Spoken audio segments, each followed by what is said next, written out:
Tune in next Tuesday, Radioactive Magazine, 6 to 6:30 KKFI, for an interview with Greg Razor. And he basically talks about the dysfunction in the Missouri legislature, that they cannot get anything done at all because they're fighting over whether they want a 6-2 or a 7-1 or maybe even an 8-0 map, right? Oh, okay, we're gonna get started here. Welcome to the All Souls Forum. My name is Craig Volland.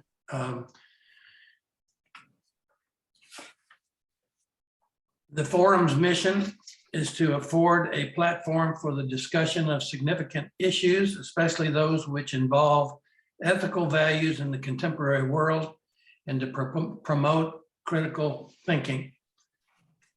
And today we have our friend, excellent speaker, Richard Thompson. He's an All Souls member and former psychology major. Will be talking about society's prejudice against effeminate men, or sissyphobia. And I hope he talks about where that term comes from. So Richard, go ahead. All right, thank you, Craig. We are working here.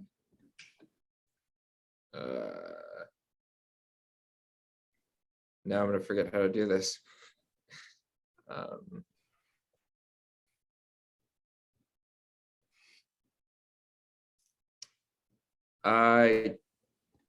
Yeah, this isn't working out the way. Does anyone know?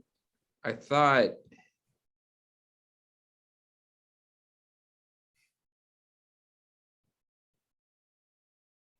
All right, we'll just do it like this. Okay, so I want to talk a little bit today about sissyphobia, but before we do that, I am going to give out one of my favorite Homer Simpson quotes. You know me, Marge. I like my beer cold, my TV loud, and my homosexuals flaming. And I agree with Homer. All right, so you will observe today I'm wearing a pink bow tie. Those of you that come to the forum know I always wear a bow tie when I'm speaking, but it's pink today, and that's because that is considered a sissy color along with most other pastels. Brief anecdote that I'd like to share as to illustrate why this is so personal to me with this issue.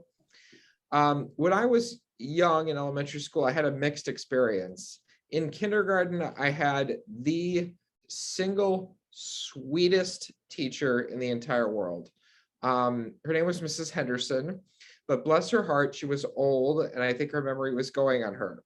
She used to call me Russell half the time. And then I was the victim of a lot of bullying. And the two worst bullies were Colin and Johnny, who were just terrible to me. But I did have friends. I made a friend named Jeff. And we initially became friends because he was my neighbor, basically. But I noticed something when I hung out with Jeff, and that was that the bullies stayed away.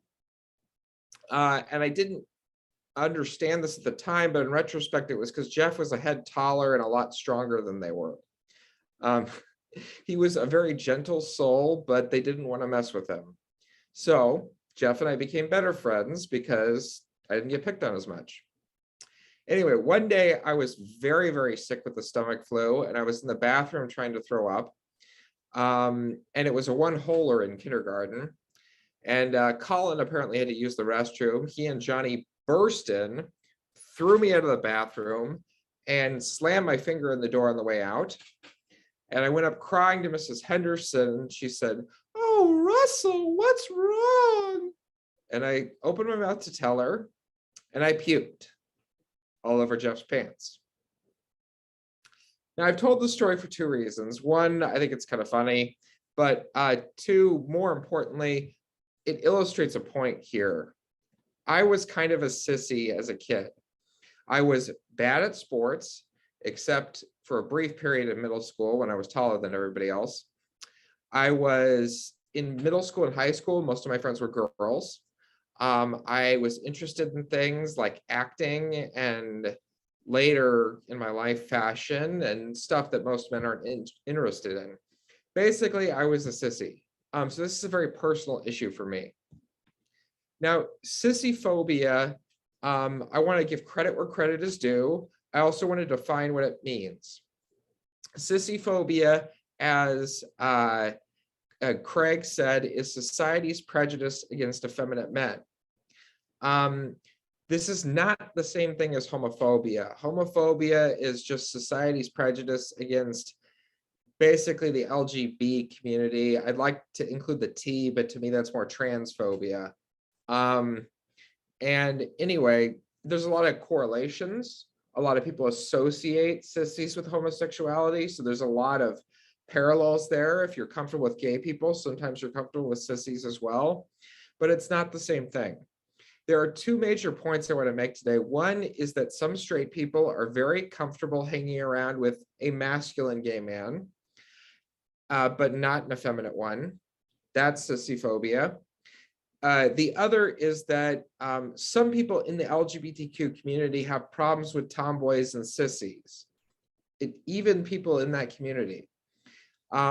Masculine gay and bisexual men often have problems with effeminate gay and bisexual men.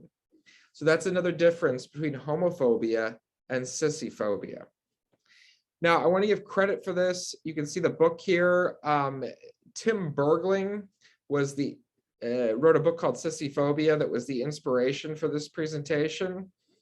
What he did in the book was examine a few peer-reviewed studies. He's not, an academic. He doesn't have a doctorate. He's just a journalist. So his review is maybe a little bit less academic. The other thing he did was he sent out hundreds of surveys to gay and straight men that he knew that were short answer and essay with regards to their attitudes towards women, sissies, partners, all kinds of stuff. It yielded some fascinating information that would be great for generating academic hypotheses. However, there are a few issues with what he did. One is that it was obviously not a representative sample, since it's just people he knew. Two, you can't really glean much statistics from it because it wasn't scientific. And three, it's dated. He came out with this book in 2000. It's now more than 20 years later. Things have changed a little bit, but I would argue overall, we're still in the same boat. Okay, so briefly on the history. It may surprise you to learn that prior to the 20th century, homosexuality, gay, bisexual, I don't know about trans, but the rest of them, these were all not a thing. Sodomy could be an act that one did, but it didn't define you.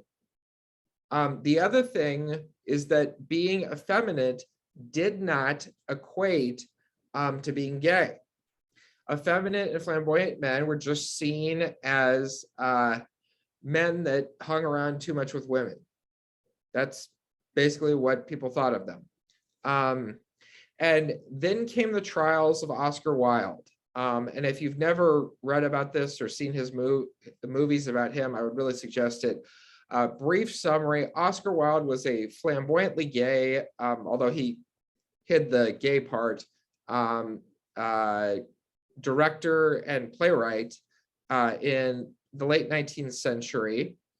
And a noble started making allegations, and they were correct allegations, that he was having sex with his son. He was, which at the time was illegal. Wilde sued for libel, lost badly because the noble was telling the truth, even though there's really nothing wrong with that. And subsequently was convicted of crimes against morality, spent some time in jail, became a social pariah, and died penniless, and no longer writing plays or directing. Anyway, so during that trial was when they coined the term homophobia, or not homosexual, and it became something that defined you. Also during that trial is when they started to associate effeminate behavior with being gay. Fast forward almost a century, and Richard Green comes out with a book called The Sissy Boy Syndrome. Now, this is something that there were good things and bad things about this. The good part was that he noted that boys that were effeminate often do grow up to be gay. There's a strong correlation there. And he implied that there might possibly be something inborn about it. But he also suggested in the book that they have gender confusion early in life, and that's when they become gay. So that's what we now know is completely inaccurate about that study. But again, the association with sissies and gay people. Okay, so straight prejudice. Why do some straight people have a lot of comfort around gay men that are masculine, but not around gay men that are effeminate? Tim Bergling found in the surveys he sent out that attitudes towards women were correlated with attitudes towards sissy men. If you don't like working with women, you don't like working with men that are what we consider traditionally effeminate. More on that later. The other thing he noted is that a lot of guys said they were afraid they were going to get hit on. Now that covers some of it, but I don't think it covers everything. The problem is some of these straight men are comfortable hanging out with masculine gay men, even knowing that they're gay. And the potential's still theoretically there that they could get hit on. But those same guys are uncomfortable with flamboyant gay men. So I don't think that completely covers it. One of the things that Bergling suggests is that we're just socialized, that it's more normal for a man to have certain interests, for a man to have certain mannerisms, and all these kinds of things. And maybe that's why it's different. We don't like it because it's different. And anyone who got picked on in childhood will tell you that being different for whatever reason is difficult for society, be it, because you're a little nerdy or because you're effeminate or whatever. So the two main things were attitudes towards women and how we're socialized. There was an academic study done that linked homophobia and sissyphobia to aggression. And this is important because it implies that, we're going to be, there's more likely that effeminate men are going to be attacked. His study, he did a survey of straight guys that he had gleaned from his institution. And based on the results of the survey, it was a homophobia scale. He divided them into two groups, homophobic and not homophobic. And some of them got a straight acting guy, and some of the homophobic men got a feminine guy. And what he found, there was a ruse in this, that they were going to be playing a trivia game with the other person as their partner in the trivia game, and they could administer a shock when they got the answer wrong. They got the chance to choose how long the shock was administered and how intense the shock was. What they didn't know is the straight acting or effeminate acting guy on the other end was just an actor. And that he wasn't actually receiving any shocks. They just wanted to see if the homophobic men in the study were more likely to give a maximum shock to an effeminate guy. Well, 38% of the homophobic men gave a maximum shock to the feminine gay man. Only 3% of non-homophobic men gave the maximum shock. So that does link that to aggression, and that's why we can safely say that homophobia and sissyphobia, as I call it, are bad.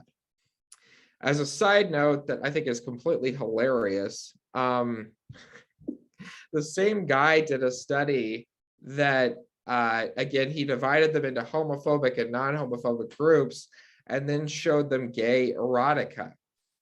And about 20% of the non-homophobic men showed arousal.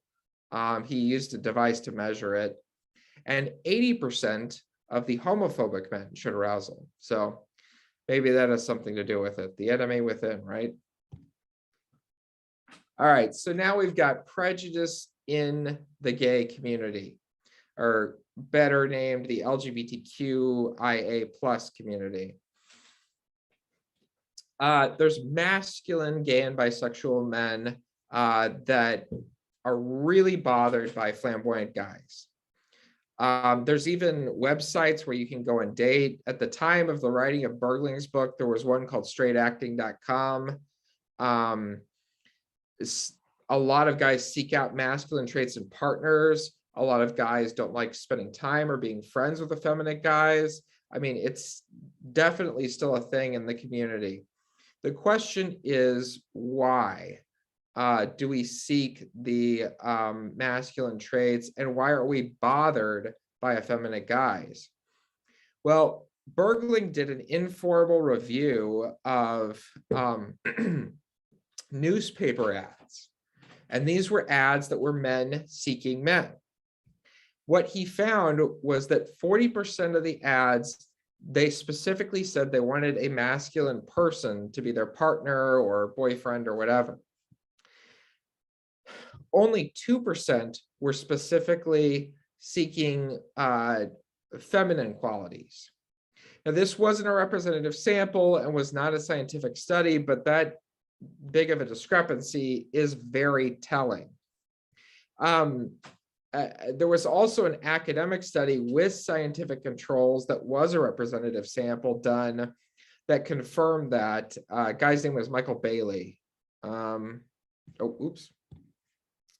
Anyway, so why would we seek out masculine traits of partners, and why are masculine gay men bothered by effeminate men?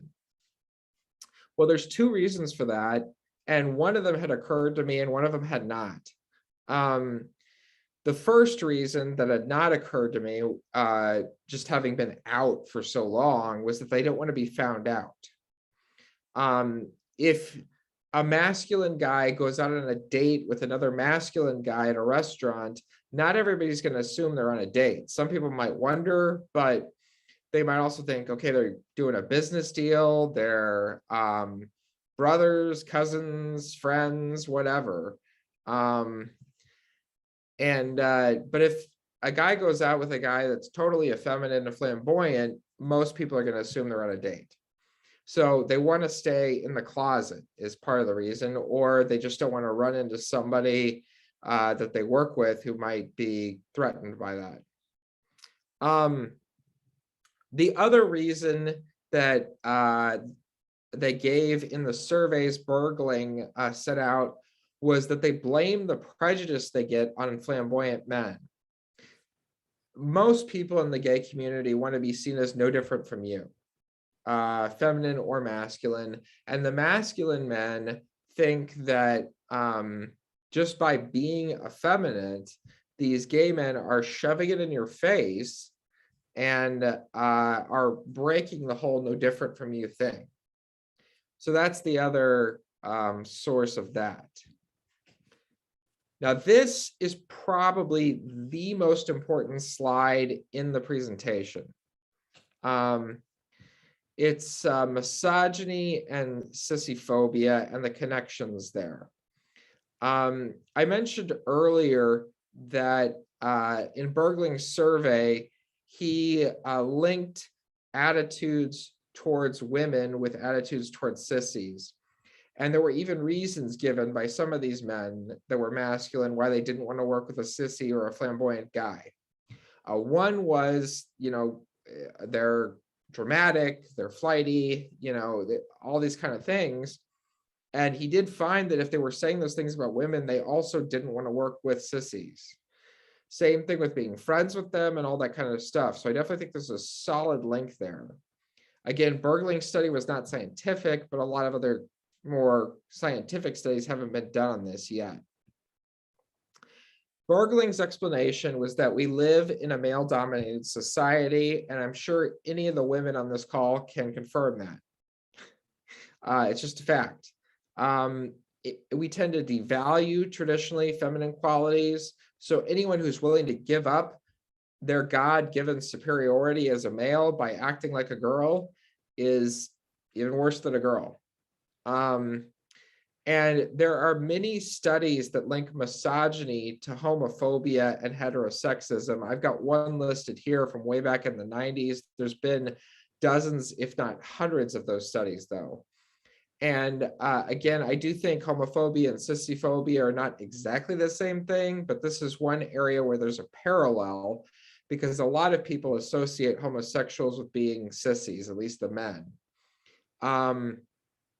So I think that based on this information, we can learn that homophobia, heterosexism, sissyphobia, misogyny, they're all strongly linked.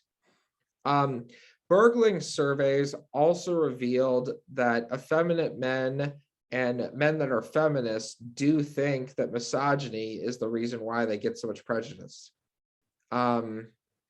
So again, you know, that they suspect it, the survey correlated it.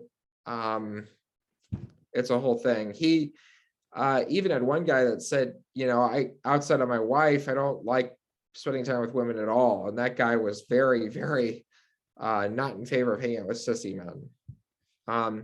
And some of these guys, again, you know, one of the surveys, he had a guy that was from San Francisco, and he said, that's like the gay capital of the world, or of America, you know? And even with that, you know, he didn't want to hang around women or effeminate guys. So he wasn't necessarily homophobic in that he had masculine gay men as friends, but he was sissyphobic and sexist, obviously.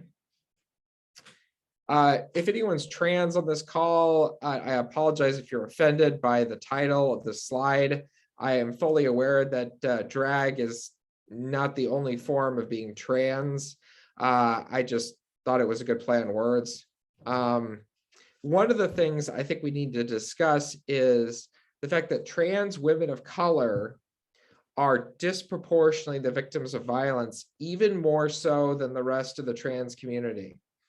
Most of the deaths, most of the other violence that's done is done to trans women of color. Why is that?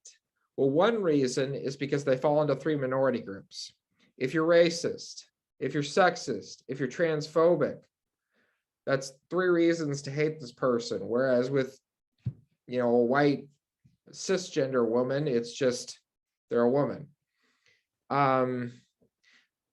But the other reason I think why a trans woman might wind up getting more likely to be the victim of violence than a trans man is sissyphobia. These are men that are, for whatever reason, not conforming to the normal ways in which men dress. And they're not necessarily men, they're biological men, I should say. These biological men do not conform normally to the way men dress. And I think because of that, they're seen as sissies and they're more likely to be the victim of violence. All right, since we've got a little time here, I'd like to talk about the origins of the sissy, or the origins of species. You can see Darwin here with his little sunglasses. Anyway, Tim Bergling said there were sort of three camps on this. One is the essentialist theory. That's that we are born effeminate. It's inborn. And there's the same nature nurture sort of debates going on with homosexuality. But the essentialist theory would be more nature. It could be hormones in your mother's womb. You know, maybe if you're a tomboy, there was more testosterone in there.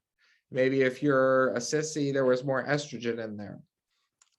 It could be genetics.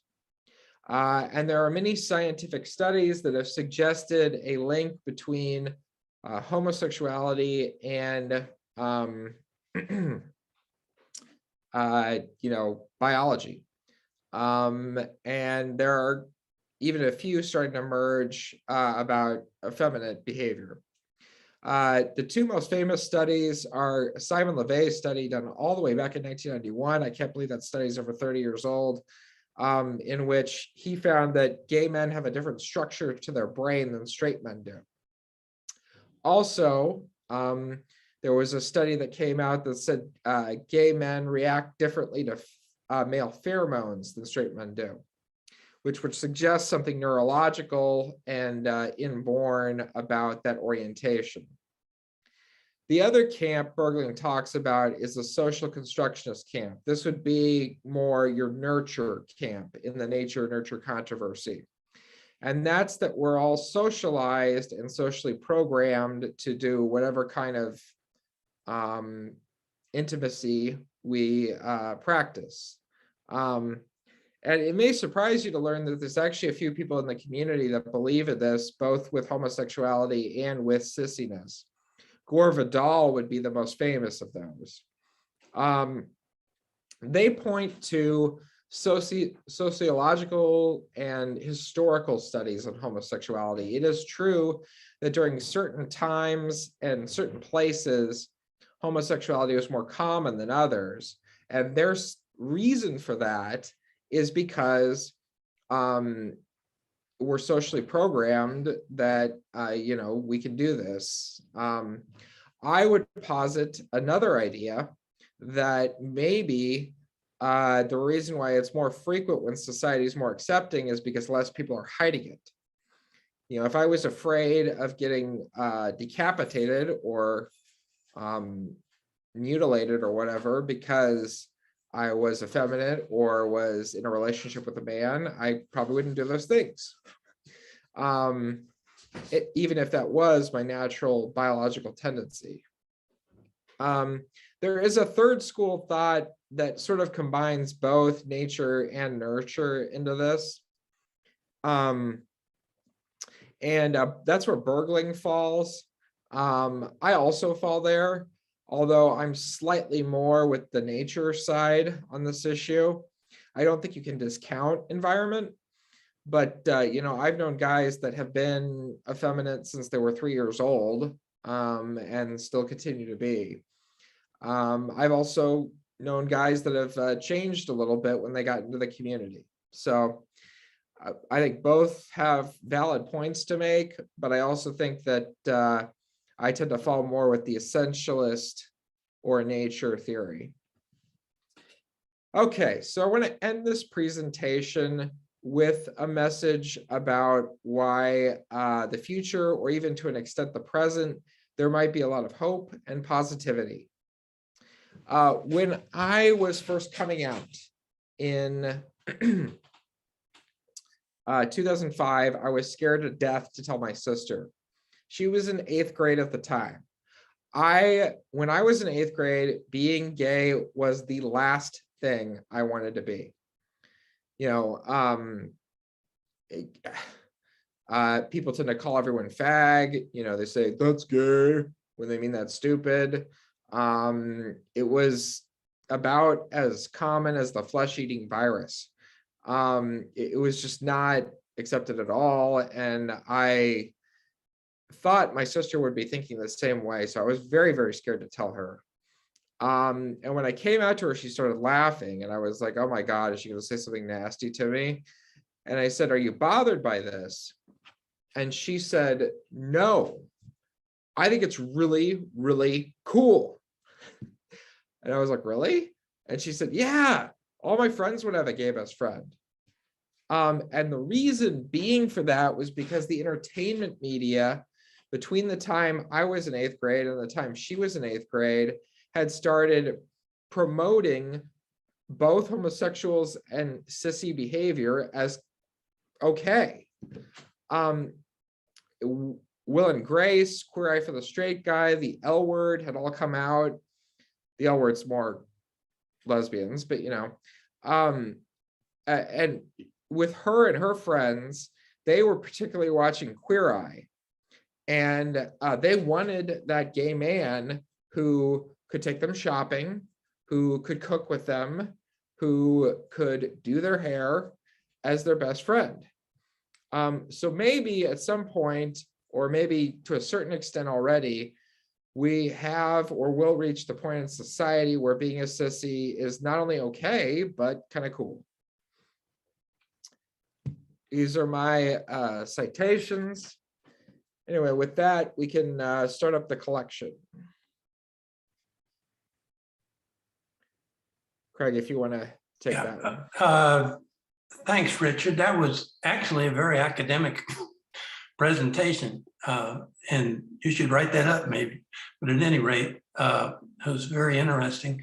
Right now, we're going to have question and answers in just a couple minutes. But first, just to let you know that there's an opportunity to donate to the church. It's this information is put in the chat. You can write a check and mail it into the church, or there's a way you can do that on the net if you look in chat. And we'd appreciate that because we do need some funds to support the forum. Okay, we're going to start with, what you need to do is go to reactions. This is the easiest way for me to see who wants to answer a question, is go to reactions underneath your screen, and when you open it, it'll say raise hand. And then I can go to the participants list and find out who is going to ask a question. So now we're going to start questions and answers. Well, I have one to get things started. When I was in my 20s and 30s, I would have been extremely bothered. In fact, was on a few occasions by another man with sissy behavior. But the older I get, the less I care. So is there any studies or anything that suggests there's an age element to this prejudice against so-called sissies, or actually homosexuals as a total? Yeah, so I don't know the answer to that question as far as like formal studies go. This is something I would have liked to maybe study someday academically, but I'm sure there probably are. I just don't know them. You can probably Google them. I would suggest that there's two reasons. One is as you get older, you get less bothered by stuff. As you had mentioned, when I was in high school, things were still outside of the theater department where I was in pretty rough for anyone coming out or being an effeminate man or a sissy man or whatever you want to call it. Within the theater department, it was fine, but that's because it's just more common there. It's more accepted. But anyway, so when I got to college, nobody cared. I came out and people were like, whatever, man, it's cool with us. Anyway, so I would suggest part of it's growing up and getting older. You get exposed to more things. You get more used to it. You're socialized, a little bit.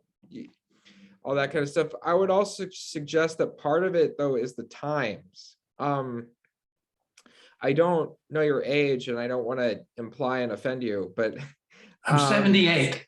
Okay. Well, anyway, so my dad and I had a conversation about this.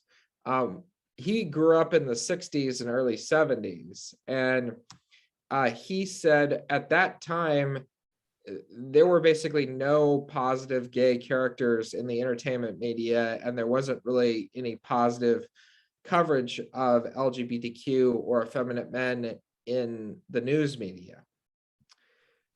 You move forward a little bit, there's a show called Soap that's a mockery of soap operas in the late 70s, early 80s, and Craig Lubo, who's part of this call, introduced me to it. And Billy Crystal on the show actually plays a fairly positive character. even though he's also very stereotypically gay. And as time has gone on, we've gotten more and more positive coverage in the news media and positive images in the entertainment media. And I want to particularly emphasize the entertainment media as helping society change. So to answer your question, part of it's getting older, and part of it is just the entertainment media has really helped on this issue. I know there's a number of ways in which the entertainment media has not helped, and I don't want to gloss over that. But I will say that shows like Will and Grace, The L Word, Query for the Straight Guy, and I'm going to forget some of them, all help with both sissyphobia and homophobia, in my opinion. Are they perfect shows? No, but they have helped. Also, part of the issue, I told a story about my sister. Part of the issue is a little bit different for boys than it is for girls, I think. If she were a boy and had all male friends, she might have been a little less comfortable with it than as a girl. Women, according to academic studies, tend to be less sissyphobic and homophobic. And I'll even admit that when I was in middle school, despite being something of a sissy, I was kind of sissyphobic. Guys that were more effeminate than me, I was not particularly nice to. And I really regret that and feel bad about that. But some of it's just something you have to forgive yourself for being 13. I don't have any other questions yet. Oh, there's one. George, go ahead. Yes, is it possible that some of our reactions to sissy or gay, flamboyantly gay men is experience?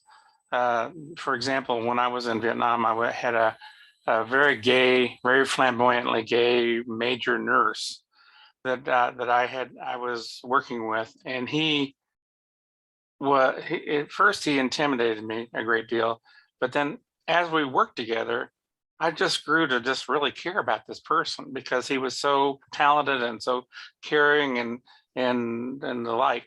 So I think part of it, I'm guessing, is that if you have limited exposure, you don't know what you're dealing with. But if you do get some exposure and it's positive, then it would affect you long term. Is that your thinking? Yeah, I think what you're talking about with Craig, I was talking a little bit more sociologically, but what you're talking about is a little more personal experience that's positive with a gay person or a effeminate guy or whatever. And George, I think that makes a huge difference, especially once we get older and we're more resistive to change. I know that's happened with pretty much everyone I've known. But if someone comes out to you, or you meet someone and you work with them, it becomes a very positive thing. And actually, polling around same-sex marriage, I haven't seen any polls since it became legal, but prior to that, it was if you knew like 2 or more people that were gay, you were 3, 4, 5 times more likely to be supportive. So these kinds of personal experiences can change our thinking about effeminate men, can change our thinking about LGBTQ. I know when I first came out, I had frankly some discomfort with men who dressed up as women. Now I don't. I'm embarrassed that I ever had any discomfort with that, but I sort of did. But as I met more people and learned more, it became something that I was more comfortable with. So I think somebody coming out to you, you meeting someone makes a huge difference. Okay, we have a question from Jonda. Good morning. Thanks for the talk. Thanks. What is it with the colors? I think I heard once that pink used to be a color that was more associated with boys. You know, you mentioned colors or ways of like tagging or identifying people because of pastels. Do you know any more about that? Just curious. I don't know, like sociologically how that's evolved and, like when exactly it became a thing to associate lavender and pink with femininity. As we all know, most people tend, if they're having a boy, tend to paint the room blue. And if they're having a girl, they tend to paint the room pink, if they're pregnant, is what I mean. But yeah, I really don't know when that became a thing. I don't know if that was, I've really been meaning to pick up the book Wild, which is about the life of Oscar Wilde, because that incident and that point in time were so changing. And I wonder, as you asked me the question, if maybe that's kind of when that happened, but I really don't know. I mean, why, lavender and pink are effeminate. But that was a very good question. I'd like to research more on that. Yeah, it seems silly. It seems like just maybe a way of ostracizing them. Yeah, the other thing that's interesting is sort of in this vein is if a straight guy were to go to the store, he might be like, well, I don't want to buy a pink tie. That's kind of gay. But straightness continues to be something that's pretty much unmarked. You're not going to have a gay guy go to the store and say, I don't want to wear black. That's straight. No, it's not. I mean, so that's interesting too. That is less marked than the other way around. Okay, I've got another question. You mentioned a fascinating fact that I wasn't aware of, particularly that your experience or somebody did a study, I think, that women, particularly young women, are very comfortable with gay men. And I wonder, is that, or they like to have a best friend who's a gay man. Is that because then they don't feel like they're going to get hit on or they feel safer? Or do you have any explanation for that? Well, again, I can really only speak to personal experience when it comes to that. I have had some women give that answer. I feel safe with a gay man. I don't feel like he's going to hit on me. I don't feel like he wants to get in my pants because obviously he's not interested in what's in there. But yeah, I do think that's a factor in the women that I've known. But the biggest thing in the women that I've known is they want to do fun activities they do with their girlfriends with a guy. The ones that really have an affinity for gay men, they want them to take them shopping and have fun, trying on different outfits and stuff and get their opinion. So that, I think that's usually the main factor, but I do think what you mentioned of being hit on, I have heard that from some women. It's really easy for me to be friends with a gay guy because he's not interested in what's in my pants. As a side note, I once got recruited to be a male cheerleader for that reason. If somebody's got their hand up your skirt, it's better if he's not interested in what's in there. And I hope there's no parents in the call that got offended by bringing their kid to this, but that was kind of the idea. Unfortunately, I don't think I can hold someone up like that. It's kind of, Okay. You have to be in really good shape for that. But anyway, George, did you have something? Yeah. Well, two things real quick is that the girlfriend concept is exactly the relationship my wife has with a friend of ours named Fred.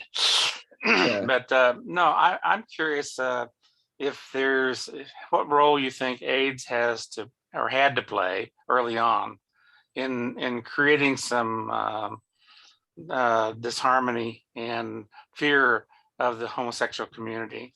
I think that there was at one point, they, it was considered a gay disease, and I'm wondering what role you think that played. Yeah, so there were the AIDS crisis.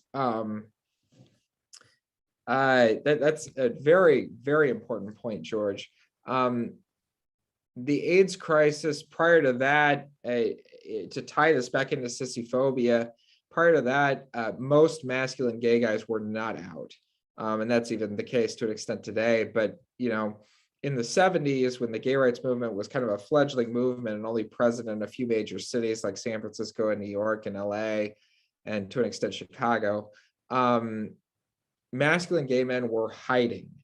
And one of the actual positive things out of a terrible situation with AIDS is that to get out in the open. And initially that was shocking for people and they got less friendly. But in the long run, they had to come out because the government was doing nothing. Ronald Reagan wouldn't even say the word AIDS until his friend Rock Hudson died from it. He flat out refused to talk about it. And then his friend dies and he opens up the conversation, but refuses to fund AIDS research. So people are dying. Gay men are afraid they're going to die. They're afraid their partner or boyfriend is going to die. They're afraid their best friend who's also gay is going to die. They're already sick, a lot of them.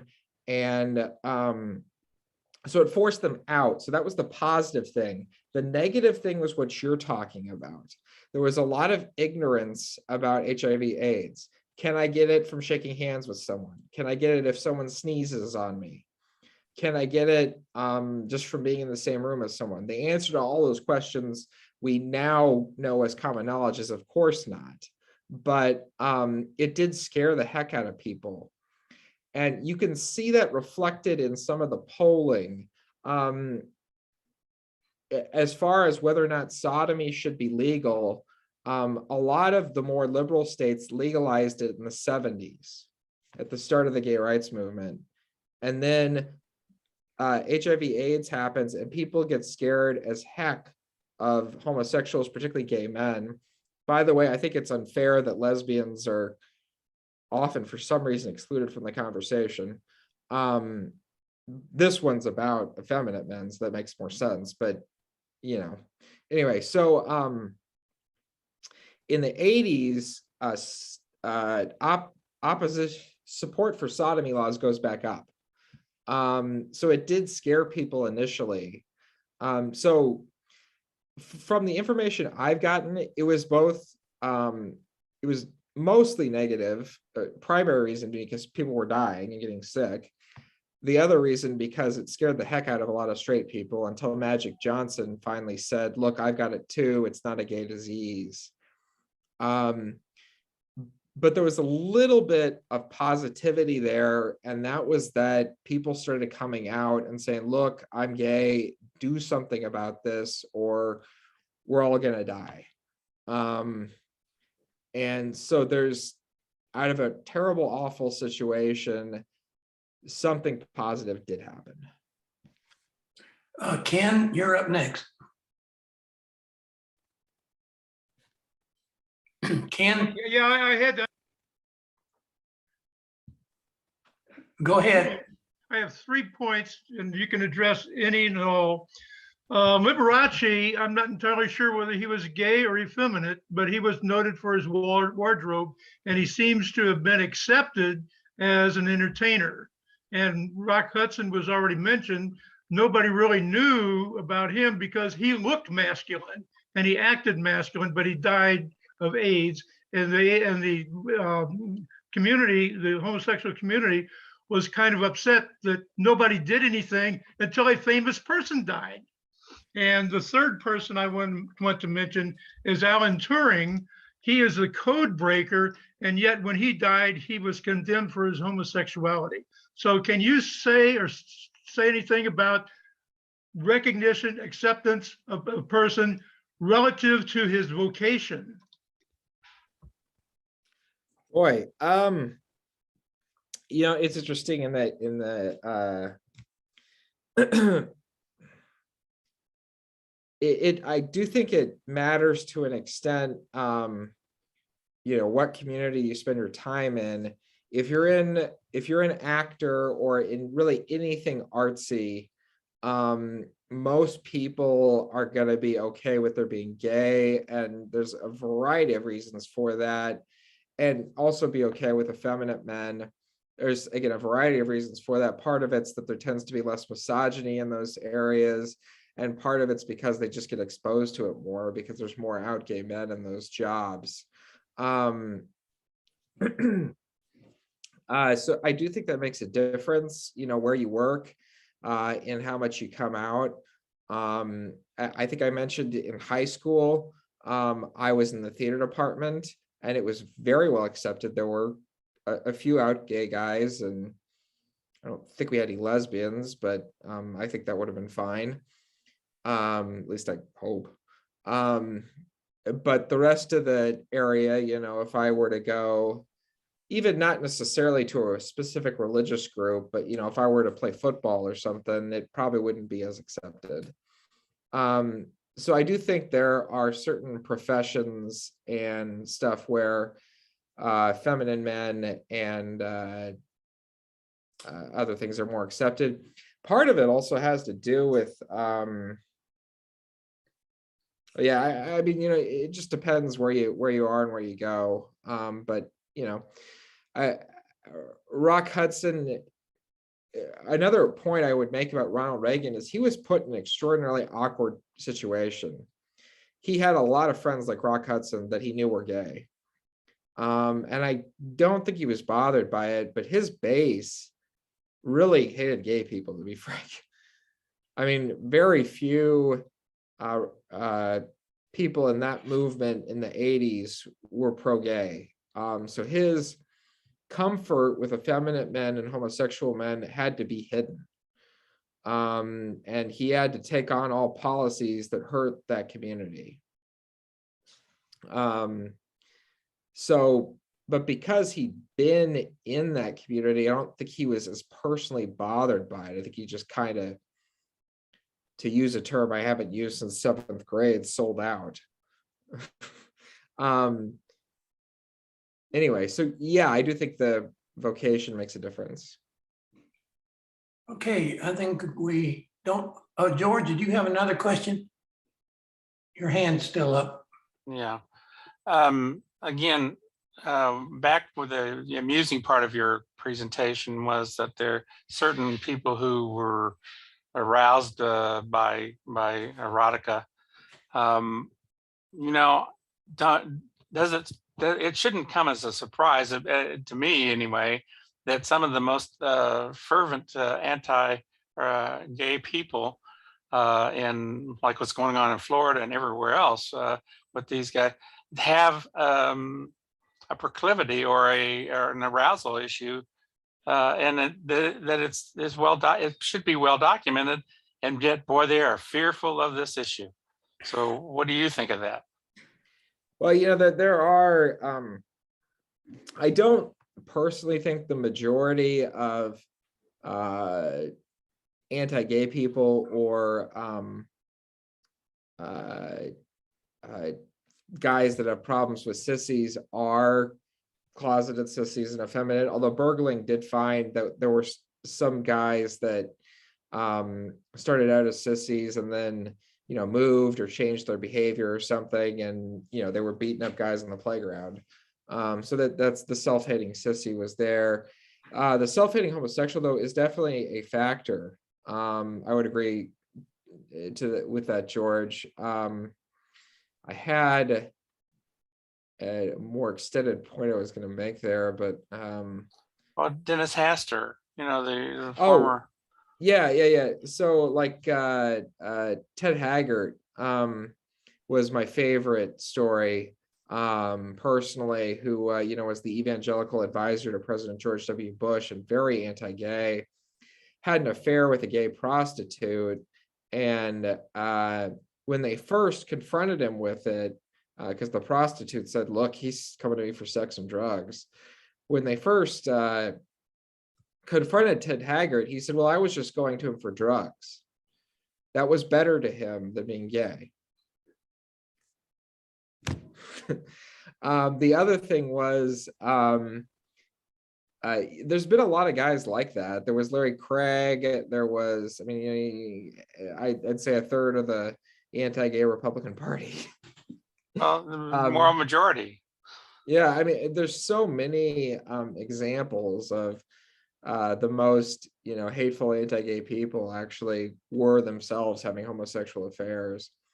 I did find it hilarious when I read that study that he had found arousal. The only academic limitation I would put on that study is that, as we know from, I'm sure everyone knows from personal experience, that can occasionally happen spontaneously.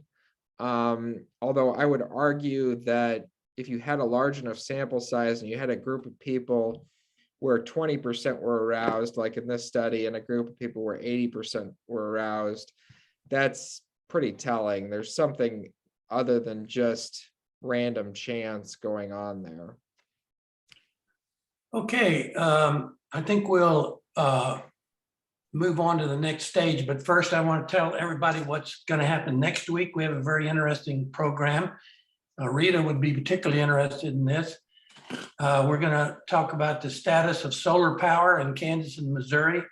A panel of 3 Sierra Club leaders will discuss the status of both utility scale and rooftop solar and the related need for energy efficiency in both homes and commercial buildings. So we're going to get the latest skinny on what's going on in our area with solar power, which is more important now than ever. Okay, so I think you can turn off the, or Renee, you can turn off the recording, and let me ask Richard, can you stay a few more minutes to have a further discussion?